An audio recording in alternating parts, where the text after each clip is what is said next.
la yaab ayay noqotay markii Niciimo Cabdiraxmaan Aadan oo ka mid ah dadweynaha magaalada Burco oo daadeeda lagu qiyaaso 25 jir ay ku dhacday qiso naxdin leh kadib markii ay la kulantay sida ay noo sheegtay tacaddi ka dhan ah ka ganacsiga aadamaha oo dhawaanahan laga dareemayay magaalada Burco waxay ka warbixinaysaa qisadani sidii ay ugu dhacday markii ugu horeysay adeeg baan doonay suuqan tagay kadib markaan suuqa tagay gabadh baa iga hortimay gabadhu way isku ka dhufatay kadib markay isku ka dhufatay waan kala jeestay bacdaan adeega ku doonayna waan raacay markii dambana meel halkaas bay iga saartay gaari kadib magacayga bay weydiisay laba sawirna way iga qaaday markii bay kaniiniga sanka ay saartay markii baana igu dambeysay meel aan marayo kadib waxaan baraarugay aniga oo qalbigu wada xiran yahay beerkana wax qabow layga marinayo kadib labada gabcadna waxa layga qaaday laba shilish oo dhiiga kadib waxay samaysay kaniinigiskii baxsan kala saara markii dambe dabada aniga fadhiyo oo kursi ku fadhiyo baan baraarugay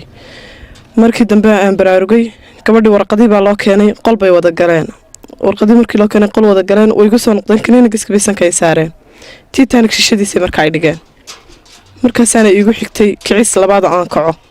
anagu horta de waa taas oo Ilaahay subhanahu wa ta'ala uu naga soo nabadgeliyay oo de waa taas oo hada ma naan baarin wali de waxay qabto hada Soomaad garan laakiin waxaan u sheegaynaa dawladda iyo shacabka dalka joogaba iyo dawladaba horta dawladdu anagu waxaan u qabnaa inay la qabto dadkan waxaan waayo sababtoo anagu shalay station kan tagay waxaan tagay markii dambena meesha ay leeyihiin wax weeyaan qoladan CID-da waanu tagay sariyo inta sare la eegay baa lagu yiri maxaad ka sheekaynaysaa ma qof inta leeg baa la qaataa meesha iskaga tagadeer wax la qaatayna ma jiraan hablaha yarna marba gidaar bay isla soo dhacaan masayna waa la qaat xaqiiqadina way muuqataa de labadaaba dhiig baa laga qaado hadda idinkuba eega way ku taala deer badi way ku yaalin hada Soomaad garan marka waxaan leeyahay dawladdu waxaan way la qabtaa hala naga soo gaaro waxaan hana lagana qabto de anagoo quraba maahay ummadiba way wada qabtaa hadda xaafadayaga waxa jooga dad lala ayaa 2 bilood ayaa lala ayaa meel ay saynay cirib ku jareen qaar la kaxaystay oo dadkii kaxaystay keenay ayaa jira oo aan cidi waxba uga qabanin oo iyaga daalac loo raaco la xidhxidhay hada Soomaad garan marka waxaan leenahay dawladdu sidan si ha ku bedesho taliska ciidanka booliska ee gobolka Togdheer ayaa fogeeyay arintaasi iyagoo ku tilmaamay inay tahay ku tirikuteen suuqa ku jira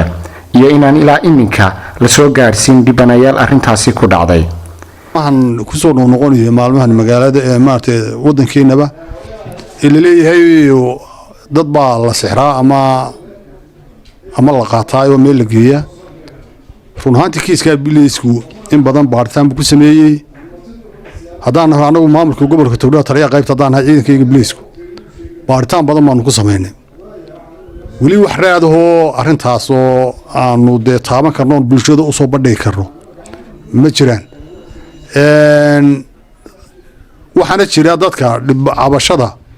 suuqa ay u badan tahay cabashadu oo dadka suuqa ka sheekeynaya u badan tahay laakiin wax life anaga noo hor yimaada oo kiiska aan wax ka qaban weynay ma jiraan baaris badan waanu sameeynay wali waxaan hawsha u taabanaana ma jiraan dadkii maarta sheegayana badi wax u badan yihiin inay